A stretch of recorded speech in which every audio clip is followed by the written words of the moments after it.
जय हिंद। देखिए, बिहार पुलिस का एग्ज़ाम 7 अगस्त से शुरू होने जा रहा है। इसमें सारे सब्जेक्ट हैं। आपको संस्कृत छोड़ के सारे सब्जेक्ट से आपके क्वेश्चन आएगा, जो कि 9th 10th के सिलेबस के अनुसार होगा। तो चलिए हम लोग मैथ एकदम जीरो लेवल से शुरू करते हैं और आपको बताते हैं कि प्रैक्टिस सेट के माध्यम से आप लोगों को हर उस तरीके का मैथ बताया जाएगा जो आपके एग्ज़ाम के लिए इंपॉर्टेंट होने वाला है। तो वीडियो आप लोग देखिए और लाइक कर दीजिए, शेयर कर दीजिए, सब्सक्राइब कर दीजिए। एक एक करके आज से कल, मतलब कल शाम तक सारे तरीके के वीडियो आपको देखने को मिलेगा। तो चलिए हम लोग देर न करते हुए सबसे पहले क्वेश्चन देखते हैं। देखिए, ये आपके बिहार पुलिस एग्जाम से के दृष्टि से सबसे हल्का क्वेश्चन, सबसे बढ़िया क्वेश्चन है। ठीक है, देखिए मैथ भी अपना वेटेज रखता है 10 नंबर का। तो चलिए देखिए, आपका ये क्वेश्चन है रोमन अंक में 39 को पता लगाएं। अब 39 को कैसे लिखिएगा? तो देखिए, एक बात समझ लीजिए कि रोमन अंक में 1 को हम 1 लिखते हैं, ठीक है। 5 को हम भी लिखते हैं, x को मतलब हम 10 लिखते हैं, ठीक है। 50 को हम l लिखते हैं, 100 को हम 100 लिखते हैं, d को 500 बोलते हैं और m को 1000 बोलते हैं।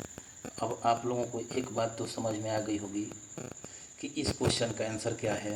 तो 39 यानी कि 3x और 1 9, आपका ऑप्शन नंबर ए। चलिए अगला क्वेश्चन पे बढ़ते हैं।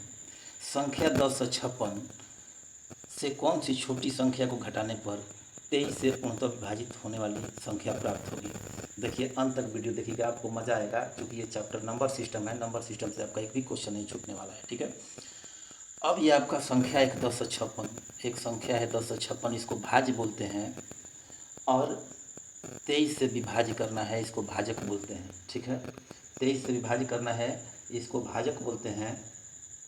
अब एक बात बताइए कि आप इसमें भाग दीजिएगा तो एक भागफल आएगा, एक शेष आएगा। तो जो आपका शेष है इस संख्या से घटा दीजिएगा, मतलब आपका जो संख्या बचेगा वो 23 से पूर्णतः भाज्य होगा। अगर कहता है कौन सी संख्या जोड़ते, तो आप इस 1056 के एक आगे ले जा कर के और भाग देते एक स्टेप आगे तक, जो संख्या मतलब और अधिक आता है इसमें जोड़ देते, तो आपका 23 से भाज्य हो जाता है, ठीक है। ये बता रहा है कि 1056 जो है, 1056 से कौन सी छोटी संख्या घटाने में। चलिए हम लोग भाग देते हैं। 23 का होता है 92, मेरा आ गया 3 1 136। अब देखिए 23 के पहाड़ में 23 पचे 15 से, 23 पचे 15 से अगर 23 छः कीजिएगा तो आपका 1056 से ऊपर हो जाएगा। अब 23 में 6 से गुना करते 20 छः का 20 से 36 18 138 आ जाता, मतलब 158 हो जाती संख्या। तो 23 5 115 आप जब कीजिएगा तो 6 में से 5 गया 1, 3 में से 1 गया 2, 1 1 कट गया, मतलब 21 इसमें अगर आप घटाइएगा 1056 में, तो आपका संख्या 23 से पूर्णतः विभाज्य हो जाएगा, ऑप्शन नंबर 3, ठीक है। चलिए आगे हम लोग बढ़ते हैं। अब देखिए, दो संख्याओं का योग 19 और 7 है, उनके वर्गों का योग होगा। दो संख्याओं का योग 19 और 7 है, उनके वर्गों का योग होगा। अब बताइए आप लोग क्या कीजिएगा इस संख्या में। सबसे पहले एक संख्या को x मान लीजिए, एक संख्या को आप y मान लीजिए, ठीक है। एक संख्या को आप x मान लीजिए, x प्लस वाई बराबर 19 और x माइनस वाई बराबर आपका दिया हुआ है 7।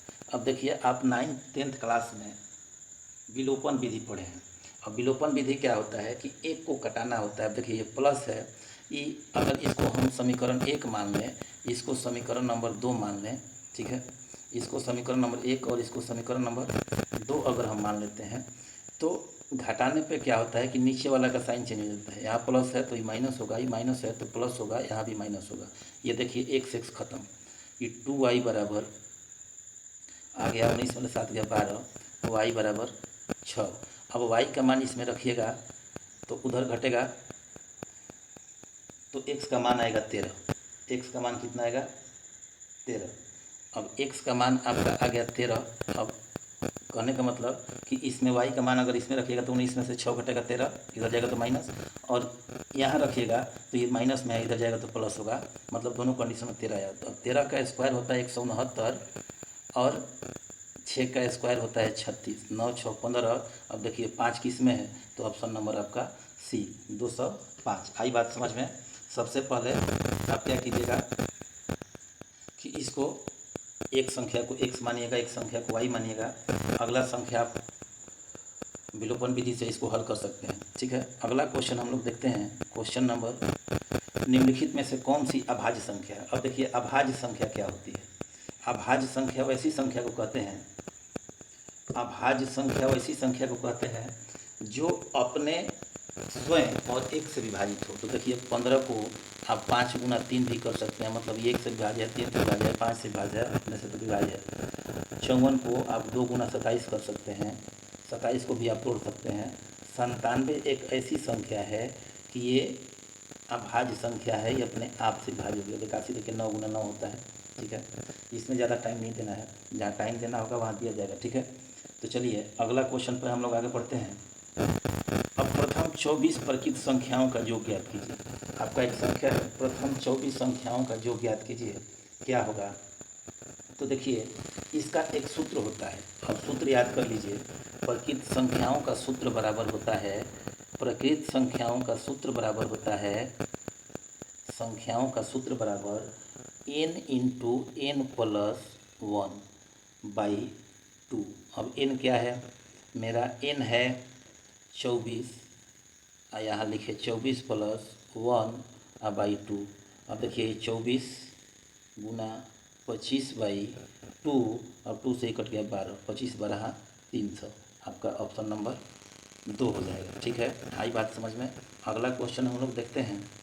अगला क्वेश्चन आपका क्या है, अगला क्वेश्चन हम लोग देखते हैं। देखिए निम्नलिखित में से कौन सी संख्या 9 से विभाज्य है। अब देखिए अगर इस तरह के प्रश्न आपके एग्जाम में आ जाए तो 9 के डिविडेंड का नियम होता है, 9 से विभाज्य संख्या का नियम होता है कि अगर उसका डिजिटल सम 9 से विभाज्य हो जाए तो पूरी की पूरी संख्या 9 से विभाज्य होगी। देखिए ये इसमें अगर आप एक नंबर में देखिएगा, एक नंबर में देखिए कि 9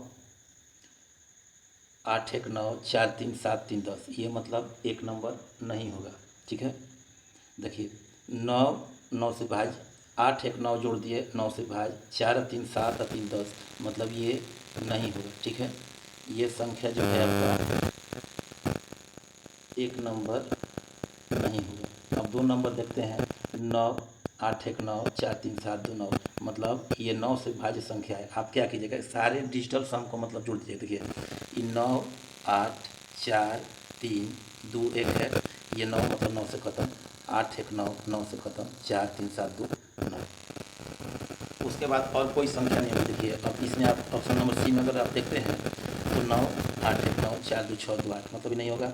9 ख़त्म, 8 1 9 4 3 7 3 10, ये भी नहीं होगा। आगे बात समझ में। चलिए अगला क्वेश्चन हम लोग देखते हैं। अब ये क्वेश्चन आपका कह रहा है कि थोड़ा सा छोटा हो गया है, मैनेज कीजिए। अगर ये बढ़िया बनेगा तो आप लोगों को मतलब और क्वेश्चन थोड़ा सा बड़ा करके लाएंगे। ठीक है, तो चलिए अब इस क्वेश्चन को हम लोग देखते हैं। 21 15 45, 21 15 45 का लघुत्तम समापवर्तक ज्ञात कीजिए। ठीक है, आप तो एक होता है कि बच्चे वाले साइड से आप ज्ञात कर सकते हैं, मतलब यहाँ से आप ऐसे करके कटा सकते हैं। ठीक है, और दूसरी कंडीशन क्या होती है, अगर आपको नहीं आता है तो समझ लीजिए कि दो मतलब कम से कम दो संख्याएं एक संख्या से विभाजित होती है। जिससे मान लीजिए कि इसको हम 3 से करते हैं तो उसको कटेगा नहीं, तो ये 7 होगा, ये 5 होगा, ये 15 होगा। ठीक है, अब फिर अगर हम 5 से देखते हैं तो ये 7 उतर जाएगा, ये 1 ये 3, 3 5 15, 3 5 15, 3 5 15, 15 दिया, अच्छा सॉरी, 3 से 7 5, 15 दिया 45, फिर 5 से 1 3, 3 5 15, 15 दिया 45, अच्छा सॉरी 12 15 है, सॉरी 12 15 है। ठीक है, देखिए ये 12 15 45, ठीक है, इसमें ऑप्शन ही नहीं मिल रहा था। अब देखिए 3 से कटेगा, 3 चौका 12, 3 पचे 15, 15 तिया 45। अब 5 से कटेगा 4 1 3, 3 पचे 15 चौका 20, 3 पचे 15, 15 चौका 60, 60 तिया 180। ठीक है, आपका ऑप्शन नंबर 4 हो गया। ठीक है, अब हम लोग देखते हैं दूसरे तरीके से 12 15, 12 15,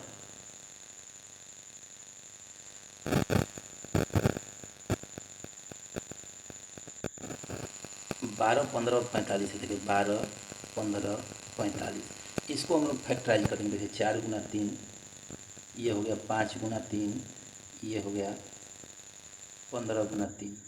अब एक को हम लोग बेस मान लेते हैं। मान लीजिए सबसे बड़ा है, सबसे बड़े वाले को बेस मान लिए 45 को।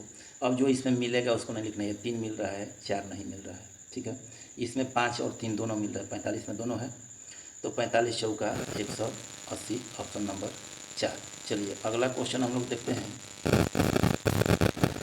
4 अंकों की सबसे बड़ी प्रकृति संख्या और 4 अंकों की सबसे छोटी प्रकृति संख्या के बीच का अंतर कितना है? तो देखिए 4 अंकों की प्रकृति संख्या होती है 9 9 9 9। ठीक है, एक अंक की बड़ी संख्या 9 होती है और 4 अंक की बड़ी संख्या 9999 होती है, और 4 अंक की सबसे छोटी संख्या होती है 1000। आप इसका अंतर निकालिए। 9 9 9 8, 8 9 9, आपका ऑप्शन नंबर सी। 8 9 9, आपका ऑप्शन नंबर कितना हो गया? आपका ऑप्शन नंबर सी।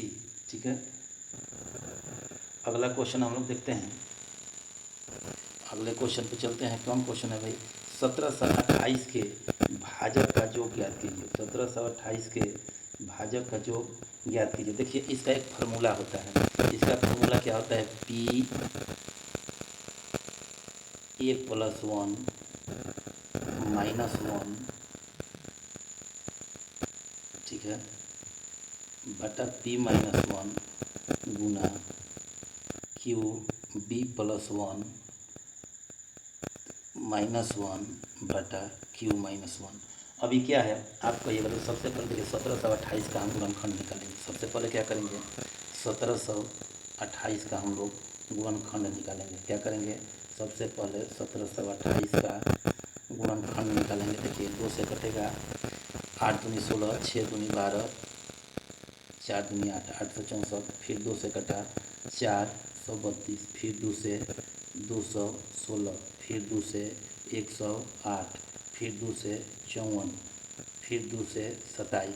अब 27 को आप कीजिएगा तो 3 गुना 3 गुना 3 आएगा। ठीक है, अब देखिए 216 करने में 1 2 3 4 5 6, मतलब आपके पास 2 संख्या आया है। एक 2 आया, एक 3 आया। तो 2 को आप P मान लीजिए, 3 को आप Q मान लीजिए। ठीक है, तो चलिए हम लोग आगे चलते हैं। हम लोग आगे चलते हैं। देखिए ये आपका संख्या है। आपका संख्या अब 2 के पावर 6 आया है, तो 2 के पावर 6 लिख लीजिए।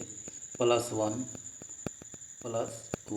-1 बटा P - 1, मतलब 2 - 1 गुना 3 का क्यूब आया है -1 बटा 3 - 1। अब देखिए कि 2 के पावर आपका निकल के आया यहाँ पे 7, 2 के पावर 7 -1 बटा 1। अब 2 के पावर 7 कीजिएगा तो 128 आएगा। 2 के पावर 7 कीजिएगा कितना आएगा? 128। 2 के पावर 7 अगर आप कीजिएगा तो आपका आएगा 128। 2 के पावर 7 कीजिएगा तो आएगा 128 -1 बटा 1 है, गुना 3 के पावर 3 कीजिएगा तो आपका आएगा 27 -1 बटा 2, मतलब 127 गुना 13, 127 ऐसे।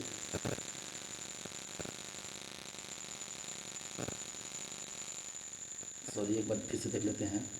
फिर से रुक जाइए 1 सेकेंड, 1 सेकेंड। देखिए आपका ये संख्या है 1728। सबसे पहले आप क्या कीजिएगा? देखिए 1728 का सबसे पहले आप गुणनखंड निकालिएगा। इसको खोइएगा तो 2 गुना 2 गुना 2 गुना 2 गुना 2, 3 2 5 1 6 गुना 3 गुना 3 गुना 3 में आएगा। ठीक है, एक फार्मूला होता है P के पावर A + 1 - 1 बटा P - 1।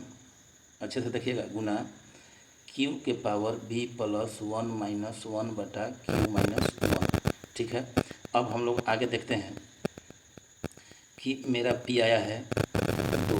अब देखिए जब 2 के पावर 6 आया है गुना 3 के पावर 3 आया है, तो इसको आप पी मान लेते हैं, इसको आप क्यू मान लेते हैं। तो पी के पावर मतलब 2 के पावर 6 प्लस 1 माइनस 1 बटा 2 माइनस 1। ठीक है, गुना 3 के पावर 3 प्लस 1 बटा 3 माइनस 1। ठीक है, अब देखिए 2 के पावर 6 मतलब 2 के पावर 7 होता है 128। 2 गुना 2 7 बार कर लीजिएगा। माइनस 1 आपका आया 127। 127 बटा 1 कीजिएगा तो वही आएगा। और दूसरे कंडीशन में आप 3 के पावर 4 कीजिएगा, 3 प्लस 1 है तो आएगा 81। 81 माइनस 1 80। 80 बटा 2 40।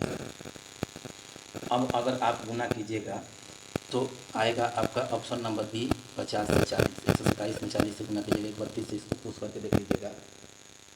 सबसे पहले क्या करना है कि सबसे पहले इस तरह के आपको आपके पास अगर संख्या दे तो सबसे पहले उसका गुणनखंड निकालना है। ठीक है, गुणनखंड के बाद क्या करना है कि आप जो आपके जितने पार्ट में गुणनखंड आएगा पी क्यू आर एस मतलब, ठीक है, उसके पावर में 1 बढ़ा करके प्लस कर दीजिएगा और माइनस में 1 कर दीजिएगा। ठीक है, और बाटा में जितना आएगा मतलब पी आया है हमारा 2 तो 2 माइनस 1, क्यू आया है 3 तो 3 माइनस 1। अगर मान लीजिए कि आप दूसरे संख्या निकाल रहे हैं उसमें अगर आर आता है तो आर माइनस 1 का मतलब पावर में 1 प्लस ऐड करना है। ठीक है, ये बात हमको लग रहा है कि आप लोगों को समझ में अच्छी तरह आ गई होगी।